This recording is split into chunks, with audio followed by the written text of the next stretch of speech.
Once again, welcome to our live show. I'm Cheryl Miller. Our first guest, Bryan, is a frequent guest here on our show to keep you informed on money matters. Today's topic deals with a new study about how single women regard money and financial issues. Good morning, JB. Good morning, Cheryl. It's good to be here, and I hope that 2018 I can be back. Absolutely. We're 3 weeks away. I'm sure you'll be back before then. Thank you. We're going to talk about single women and finances. And first of all, I want to point out that women can be single for a lot of different reasons. They can be never married, they can be divorced, they could be widowed. So true. And I hope that all of them will use you as an example of just consistency, and your love for financial empowerment is obvious when we discuss these things, because we found in a survey that was done by Fidelity that a lot of single women are not confident about this discussion, and it's admirable that you really are.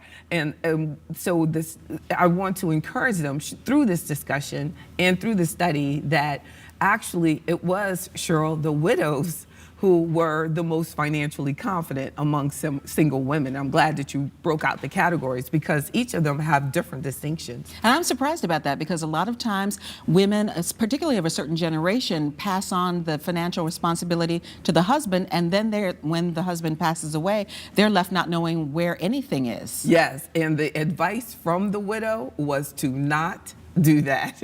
They said that, and the widows were actually more likely to have a financial plan, and they actually told in the study that they actually started the plan prior to their spouse's death. That's good. So, and then you found that women who had never married at all were actually the least financially confident and the least likely to have an emergency fund and to be prepared and confident about preparing for the future. Did the survey say why?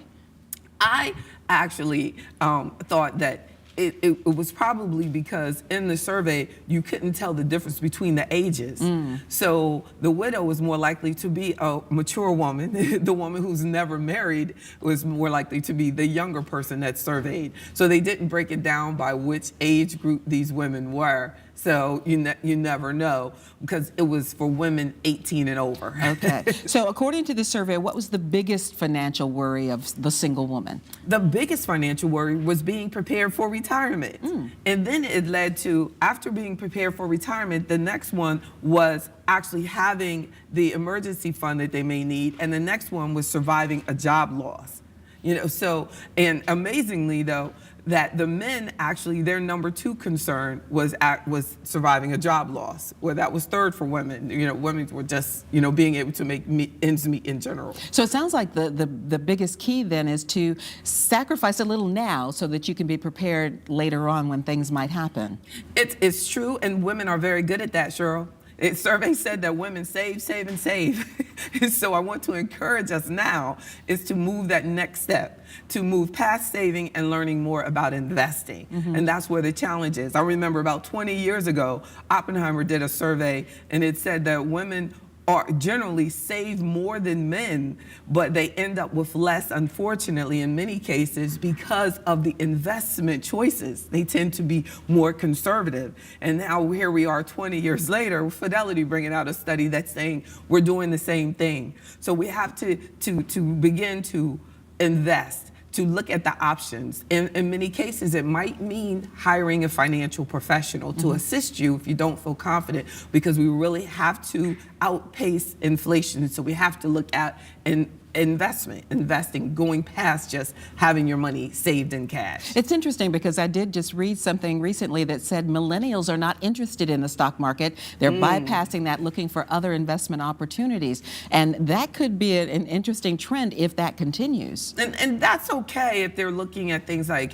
starting their own business and investing in themselves, very similar to the stock market. But if you're just sitting the money in cash, and then that can be a challenge, because cash, historically is not going to allow you to maintain your standard of living when you're talking about a financial goal 20 years down the road.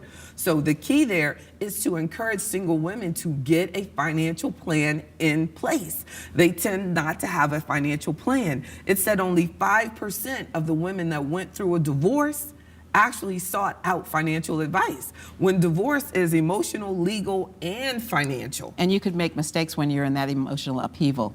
Financial mistakes, definitely. And during this year, I appreciate the opportunity. We talked about financial challenges during a divorce. Well, a key category in the study was looking at the practices of people going through and surviving a divorce. And there was a lot of information about the financial challenges that women are having. And it's taking more than a year for them, most of them, to recover from a divorce financially. So that's one good step. What are some of the other key steps that single women can take to get on the right track? Know what you own and know what you owe. You know, don't just know what you have, but know what you owe on that, and set up a key plan that will help you set long-term goals and set up a strategy of paying off those debts. So you definitely have to get the financial empowerment as a single woman, that this is my responsibility. Don't just get in the front seat.